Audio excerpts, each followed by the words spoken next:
Hey, and welcome back to the Worship Guitar Skills channel. Got a quick question for you. Have you ever found yourself playing the same chords and the same licks over and over, kind of feeling like you're stuck in some kind of a weird musical loop? Well, the good news is that today we're going to be diving into some techniques and approaches that you can use to break out of that boring box and inject some fresh creativity into your guitar playing. We're going beyond the traditional triad chord shapes in the way that you might know them. We'll also be exploring some fun rhythms, and I'll show you how you can add some special sauce that'll turn these simple ideas into some awesome musical stories. So go ahead, grab your guitar, and let's get started.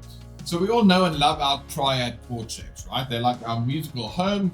But what if I told you that there's a way to take those same chords but spread them out across the neck and kind of discover a whole new world beyond that familiar comfort zone?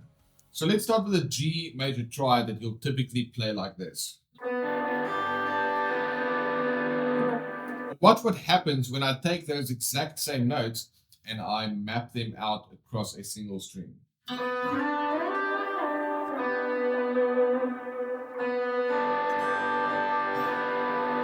See, when you spread the notes out like that, then suddenly you have this whole new perspective on the guitar and a whole new playground that really opens up on the fretboard, but still grounded within that familiar triad shape.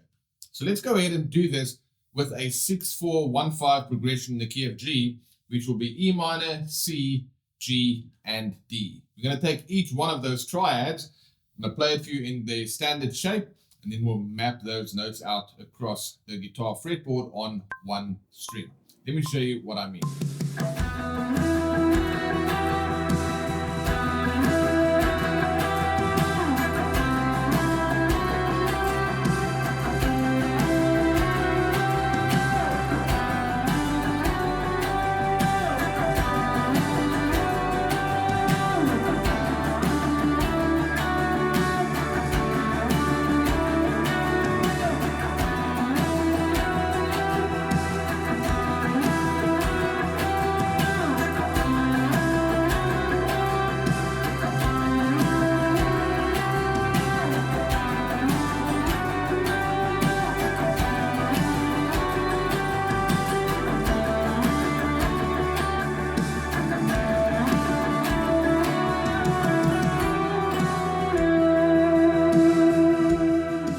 So for 6 we have E minor, that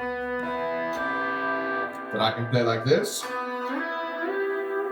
That's fret 4, 9, 12. Then I have C, which I can play fret 5, 9, 12. Then I have G, which we've looked at already, which I'll play 4, 7, 12. And then I have D, which I'll play 2, 7, 11. So that's my 6-4-1-5 progression in the key of G. Go ahead and pause the video now and give that a try yourself. As you can see, it feels totally different, right? It kind of forces you to think about the fretboard in a more linear way, which opens up a whole new melodic perspective on the guitar. So your first job is to take a progression and then just map out the chords. So if you were to play 6-4-1-5 just by picking triad, it'll sound like this.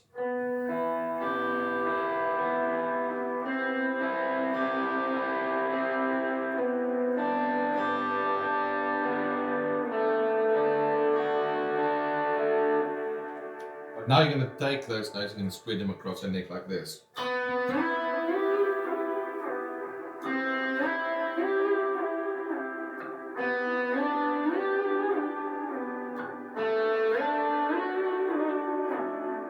Just going to work on those sides to make sure they all sound good. Unlike the first time I made a bit of a mistake there, but that's going to help you to map out the notes across the neck. Very important that you're quite comfortable with where those notes are. You don't want to be thinking about where the notes are, because what we're going to be doing in the next segment, we're going to add some rhythms to that, and then finally we're going to go ahead and also add some articulation to that. So just one more time, E minor, which sounds the same as C,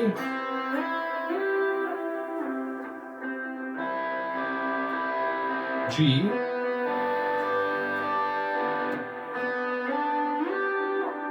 and D.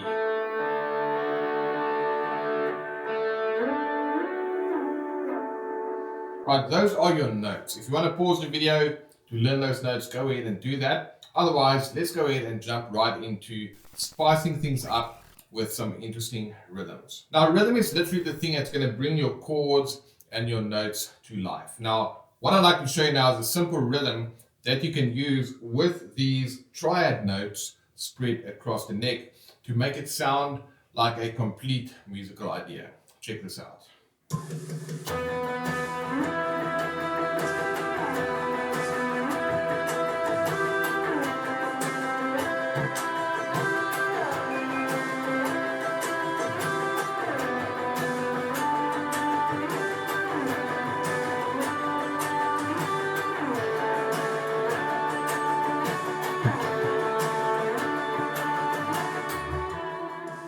Alright, so that's quite a nice rhythm that you can use on single notes. And as you can see, I'm obviously strumming all 6 strings, making use of string muting. If you want to learn how to do that technique, we've got a detailed video. We'll link to it in the description. You can watch that after this one. But in essence, here is my rhythm.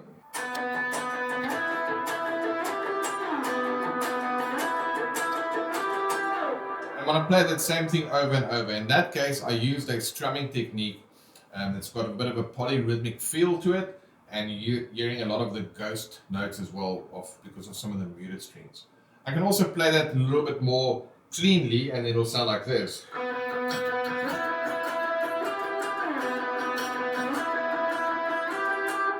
So that slowly will be down, up, down, down, up, down, down, up, down, down, up, down, down, up, down, down, up, down, down, up, down, down, up, down, down, up, down, down, up, down. And then I'll just complete that for all of the other chords.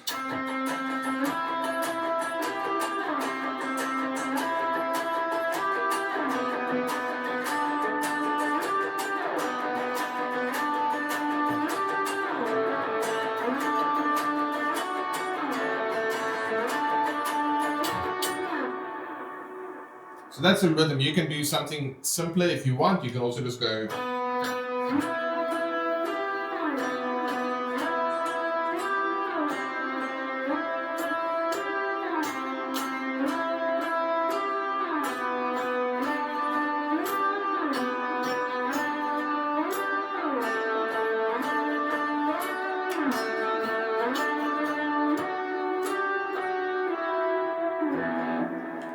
The point is, it must be a rhythm that brings the notes to life. Because if I just play this, it's literally just notes. Or you want to play a rhythm that brings that to life. And a lot of times what you can do is listen to what the drums are doing and see if you can get some ideas for when you want to put certain accents in the rhythm, for when you want to change the notes, and basically how you want to construct your musical story. Now, essentially, melodies are like stories, and every good story needs some intrigue and some tension that can be resolved, right? That's at the crux of any good story. And that's also where passing tones and articulation comes in. Passing tones, these are notes that you just pass through on your way in between the main notes. And they add a lot of depth and dimension to your playing.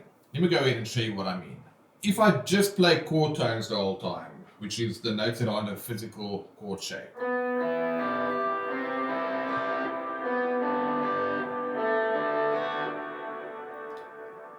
For picking chords, it can work, but if I just play that as single notes,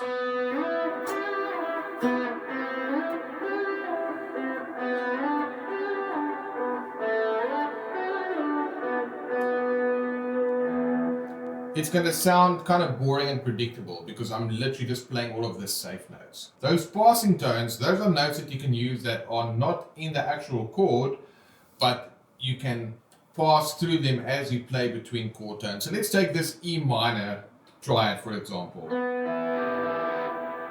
Instead of just playing, I can add this F sharp.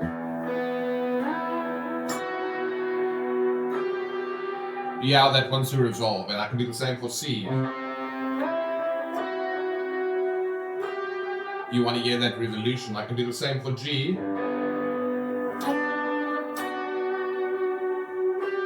And then for B, I can do something different a little bit. Here, my second last note for each chord is not a chord tone, meaning you don't find that note within the actual chord shape. So for E minor,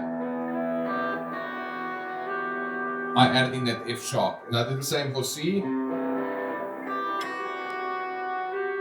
And for G. And then for D, I add the E note.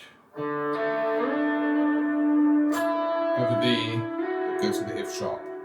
So that note that is not a chord tone can add some of that tension, which of course, you've heard me resolve it every time. And now you can also mix that with articulation. Articulation is basically things like a hammer-on, or a pull-off, or a slide, or vibrato.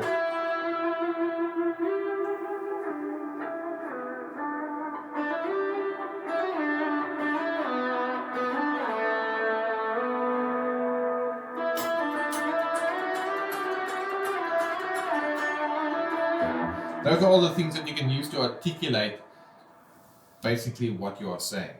So think of articulation, it's not what you say, but how you say it. So the way that I've shown you to break up these chord tones across the neck, that's what you're going to be playing.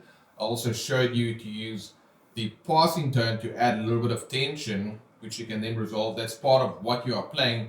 But how are you going to play it? Well, that's going to be a combination of your rhythm and your articulation. So I can take that same idea rhythmically that I played before, and then I can combine that rhythm together with the notes from the triad and some of these articulation techniques I've just shown you to go ahead and give me the following sound.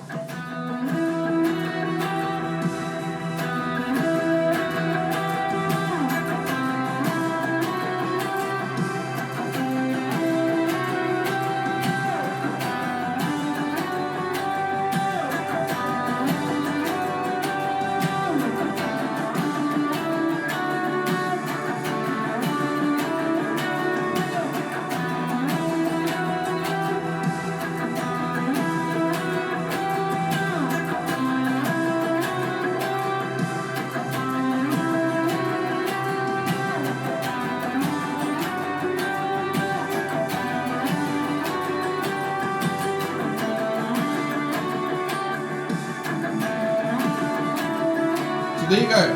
That's it. 3 different ways that you can use to go ahead and break out of that boring musical box when you are stuck with just boring scale shapes. We've mapped out the triad notes across one string, then we added some cool rhythms to bring those notes to life, and then we went ahead and embellished those melodies with the use of passing tones and articulation.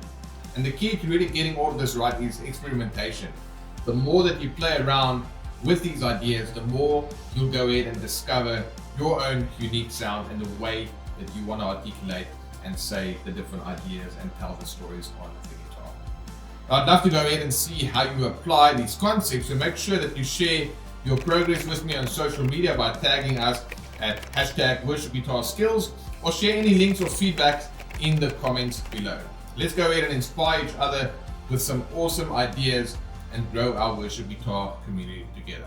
Thanks a lot for watching. I hope you found this video helpful. Please go ahead and give it a thumbs up and subscribe for more. And then until next time, keep exploring, keep creating, and never be afraid to break out of the box so you can go ahead and find some new ground in your musical journey. See you on the next one.